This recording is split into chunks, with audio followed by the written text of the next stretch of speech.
में जीतने के लिए सभी पार्टियों ने अपनी पूरी ताकत झोंक दी है। आपको बता दें कि बीजेपी का दावा है कि बड़ौदा के रण में कोई भी उतरे, योगेश्वर दत्त सब पर भारी पड़ने वाले हैं। सीएम मनोहर लाल ने कहा है कि योगेश्वर दत्त को बड़ौदा ने अपना नेता मान लिया है। वहीं डिप्टी सीएम दुष्यंत चौटाला का कहना है कि चौधरी देवीलाल के गढ़ में एक बार फिर से ऐतिहासिक जीत उनकी ही होगी।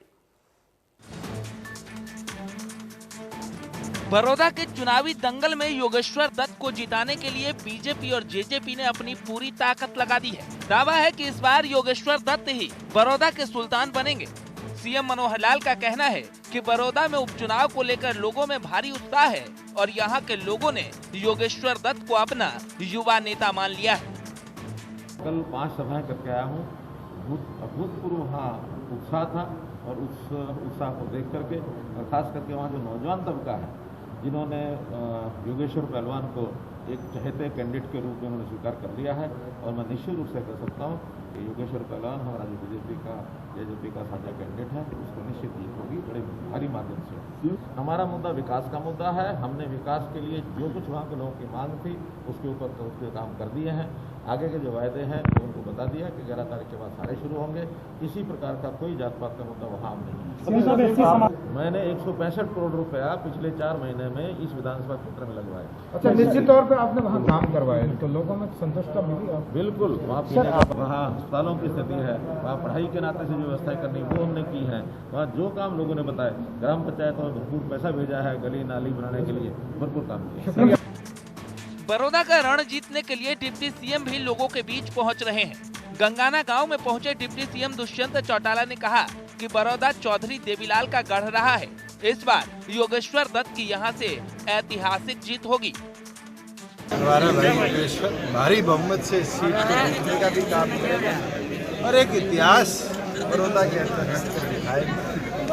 आज तक की सबसे बड़ी जीत बड़ौदा विधानसभा की बीजेपी के सही उम्मीदवार भाई योगेश्वर और जो हालात आज कांग्रेस के बढ़ते दिख रहे हैं, ये अपने आप में दर्शा देते हैं कि लोगों ने कांग्रेस को नकारना शुरू कर। बिल्कुल, आज जब हम सारे मिलकर योगेश्वर की लड़ाई लड़ रहे हैं तो फिर चौधरी देवीलाल जी का गढ़, जिसके अंदर मुझे याद है जब चौधरी कृपाराम पूनिया जी को यहाँ डीसी की नौकरी छुड़वा कर भेजा था तो लोग शायद उनको जानते भी नहीं थे, तो भी ऐतिहासिक जीत दी थी।